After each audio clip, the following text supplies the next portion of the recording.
Hello and welcome to Romangrad. We collect the best stories and news that every educated person must know and explain it to you. Subscribe to our channel so as not to miss new videos.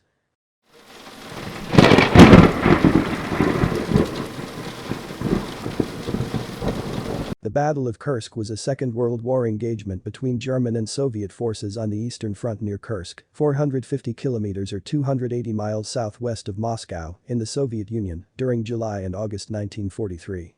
It is one of the key battles of the Second World War in terms of its scale, forces involved, tension, results and military political consequences. In historiography, it is considered the largest tank battle in history. It was about 2 million people, 6,000 tanks, 4,000 aircraft. The battle paved the way for the Great Soviet Offensive of 1944 to 1945 that finished the Nazis.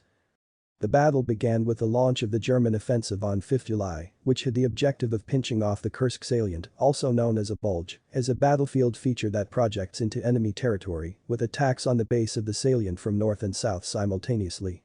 The Kursk salient or bulge was 250 kilometers, 160 miles long from north to south and 160 kilometers or 99 miles from east to west. The plan envisioned an envelopment by a pair of pincers breaking through the northern and southern flanks of the salient. Hitler believed that a victory here would reassert German strength and improve his prestige with his allies, who he thought were considering withdrawing from the war. It was also hoped that large numbers of Soviet prisoners would be captured to be used as slave labor in the German armaments industry. After the German offensive stalled on the northern side of the salient, on 12 July, the Soviets commenced their Kursk strategic offensive operation, with the launch of Operation Kuchazov against the rear of the German forces in the northern side. On the southern side, the Soviets also launched powerful counterattacks the same day, one of which led to a large armored clash, the Battle of Prokhorovka. The Battle of Kursk was the first time in the Second World War that a German strategic offensive was halted before it could break through enemy defenses and penetrate to its strategic depths. The battle was the final strategic offensive that the Germans were able to launch on the Eastern Front. Germany's extensive losses of men and tanks ensured that the victorious Soviet Red Army enjoyed the strategic initiative for the remainder of the war. After the end of the battle, the strategic initiative finally went over to the side of the Red Army, which continued to liberate the country from German invaders and, until the end of the war, conducted mainly offensive operations.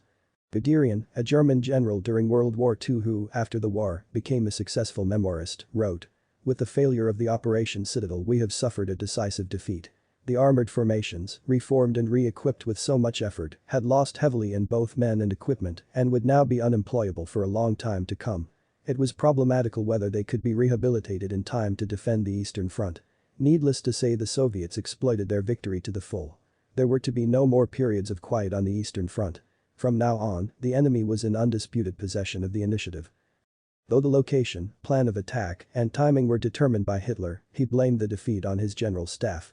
Unlike Stalin, who gave his commanding generals the liberty to make important command decisions, Hitler's interference in German military matters progressively increased while his attention to the political aspects of the war decreased. The opposite was true for Stalin. Throughout the Kursk campaign, he trusted the judgment of his commanders, and as their decisions led to battlefield success, it increased his trust in their military judgment. Stalin stepped back from operational planning, only rarely overruling military decisions, resulting in the Red Army gaining more freedom of action during the course of the war. Red Army personnel were bestowed the USSR's highest degree of distinction, the title Hero of the Soviet Union, for their valor in the Battle of Kursk. The casualties suffered by the two combatants are difficult to determine due to several factors. In regard to the Germans, equipment losses were complicated by the fact that they made determined efforts to recover and repair tanks. For example, tanks disabled one day often appeared a day or two later repaired. German personnel losses are clouded by the lack of access to German unit records, which were seized at the end of the war.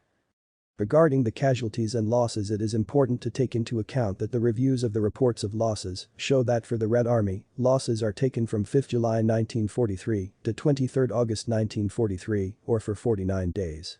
At the same time for the Wehrmacht, the German military, from 1 July 1943 to 31 July 1943 or for 31 days, there were no hostilities from 1 July to 5 July, that is, for 25 days of active operations. For the Red Army, all losses, including non-combat losses in the reserve armies, were counted. For the Wehrmacht, the German military, the losses were counted only in 3 armies out of 7 that participated directly or indirectly.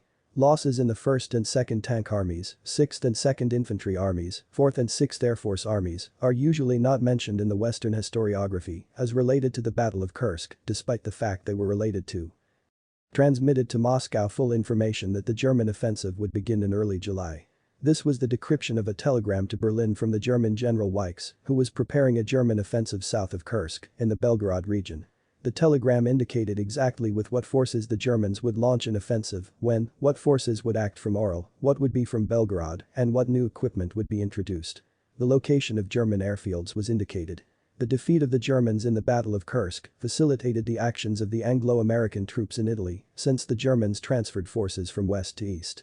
The Western Allied landings in Italy opened up a new front, further diverting German resources and attention.